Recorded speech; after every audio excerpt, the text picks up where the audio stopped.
And so what I want to share with you this evening are just some very quick trends that I see happening in our society as it relates to aging and older adults. The first trend is that there are more seniors coming down the road. In 1900, 1 out of every 25 persons in our society, 65 years of age and over.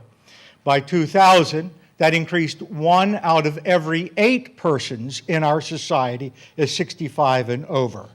By 2020, it will be 1 out of 6, and by 2030, 1 out of every 5 persons will be 65 and over. Look around, you'll be looking at a 65-year-old. The population has grown from 3 million in 1900, 3 million people, 65 and over,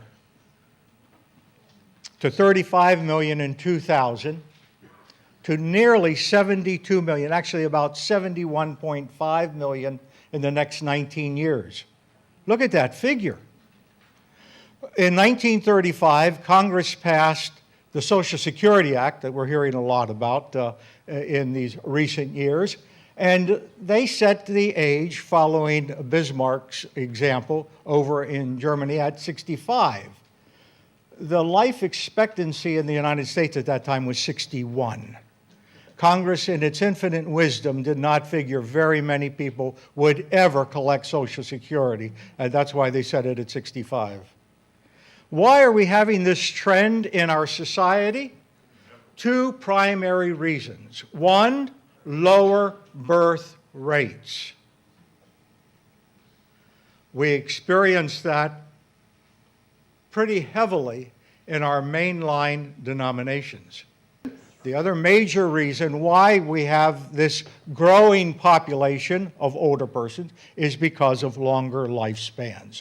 More people are living longer today than ever before. And what's helping to drive that? As Craig said earlier, that boomer generation. Approximately 78 million babies were born between 1946 and 1964. At a rate of 10,000 a day. Boomers are turning 65, a rate of 10,000. That's roughly around 1 every 8 seconds. Somebody just turned 65. What's another trend? Well, the marks of old age is changing. Really. The age 65 that we used to say that was old age is no longer really old age. People who are 65 are more active, healthier, wealthier than previous generations of older adults.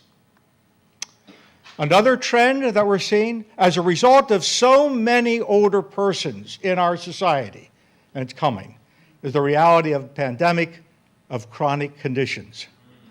Oftentimes, it would be a situation of, we used to think at 75, multiple chronic conditions. If we have more people living longer, we're having a society where people are being sustained by technology, medications, all sorts of things that are keeping us living longer.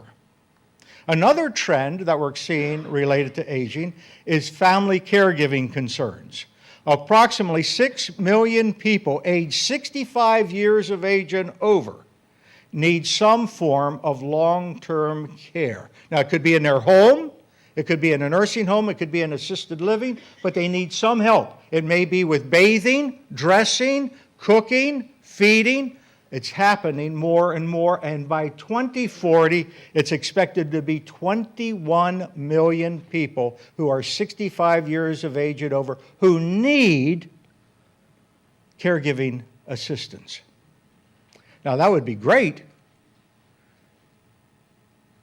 if we had a lot of younger people coming along. One of the issues that I faced about a year ago when I was in Indianapolis, I was on the stage giving a presentation, and there was a geriatrician who was there who was also on the stage, and these were his words out of his mouth. The very first thing he said, if any, and there was about 400 people out there, social workers, clergy, parish nurses, and he said, if anyone in this room plans to live to be an older adult, make sure you have a daughter. And the whole group went into a laughter. Not meaning that men don't take care of parents, but the reality is women do. Increasingly costly health care, trend number 5. A growing problem within our society. Abby said how difficult it is for her age. It is extremely difficult also as we grow older, in part because of technology. People say, oh, we don't ration health care yet. Yes, we do. Insurance companies have been rationing health care for some time.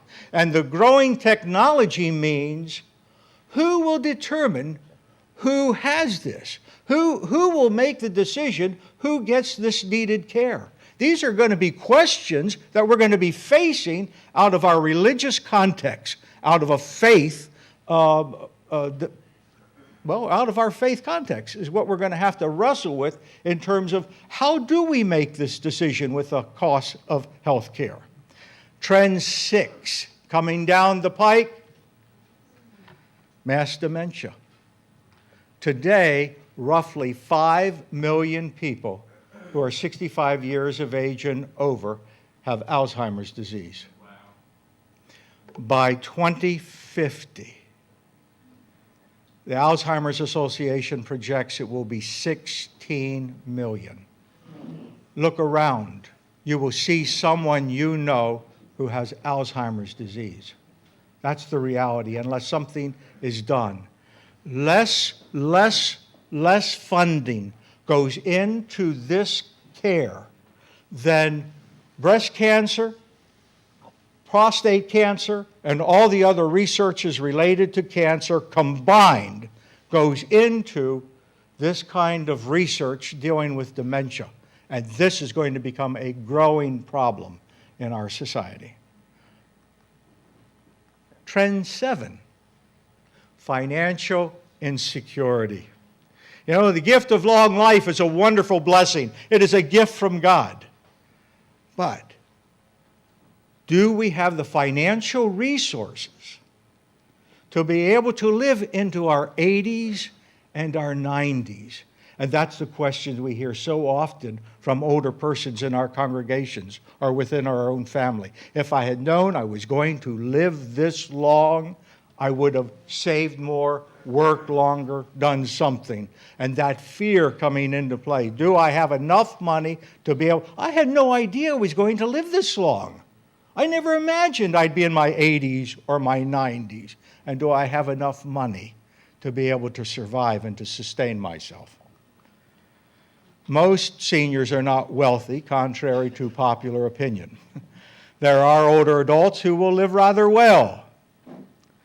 But there are also older adults who will not, who will barely be able to live day to day, let alone month to month.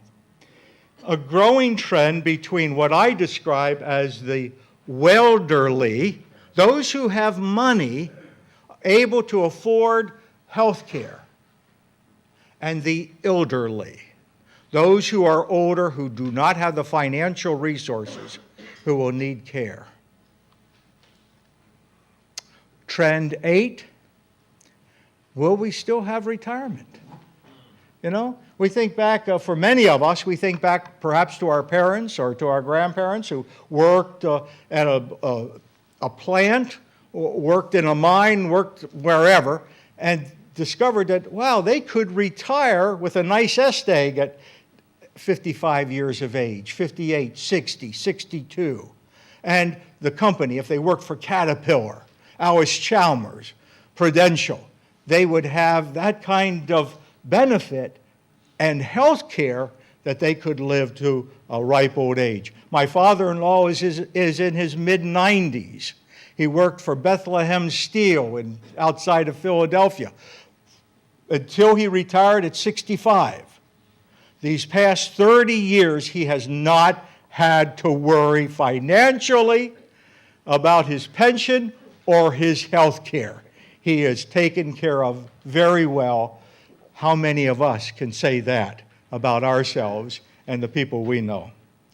No more retirement. Maybe people will want to continue. Boomers keep saying, I want to continue to work. I have continuing career interests. I worry about dwindling Social Security, unstable Social Security, dwindling pensions, all of these things. The reality is, will boomers be able to continue to work?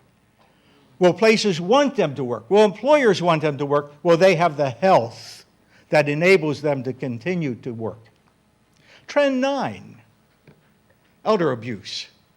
With the numbers of older persons, it is a fact that we're going to experience larger numbers, greater numbers of people who are going to experience the neglect, psychological abuse, physical, sexual abuse, financial abuse, and spiritual abuse. Spiritual abuse. What do I mean by that? Congregations that have no kind of elder care ministry, that are not engaged in reaching out to older persons who are making life transitions and helping them continue to grow spiritually. But because they're no longer in the church, because they're no longer seen, disengage from helping them to continue to grow in faith. The victims of elder abuse, generally a woman between the ages of 70 and 89, who is frail, perhaps has some form of cognitive impairment, maybe isolated, perhaps living alone, becomes the greatest source for that whole sense of victim of elder abuse. That's the woman. The greatest degree of suicide by anyone, young, old alike. Greatest number of suicide, white males, 75 years of age and over. Think about your congregations. Think about the men. Where are the men in your congregations? Trend 10, declining church participation. It was so nice for the GI generation, who are now dwindling, as Craig said, they're 85 and above. The GI generation came to church out of obligation. They came to church because it was the thing to do. It was good to be seen in that United Methodist Church, that Presbyterian church. It was just good to be there. And so the GI generation came to church out of obligation. Boomers don't do that. It isn't out of obligation that they're going to church. So we hear what Abby had to say in terms of young people who are moving away from the church. We're thinking, oh, these older people will be there. They're going to help support our church financially. They're struggling financially.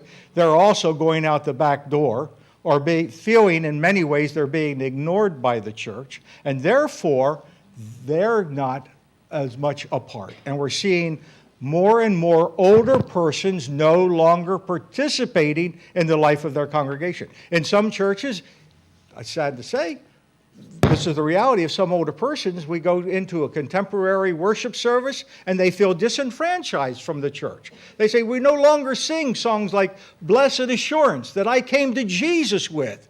And we don't sing those songs anymore, and so I no longer feel like the church is meeting my needs.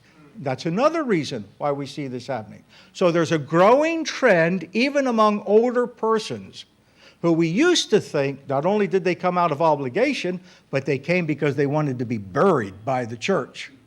And more people are saying, that don't matter to me.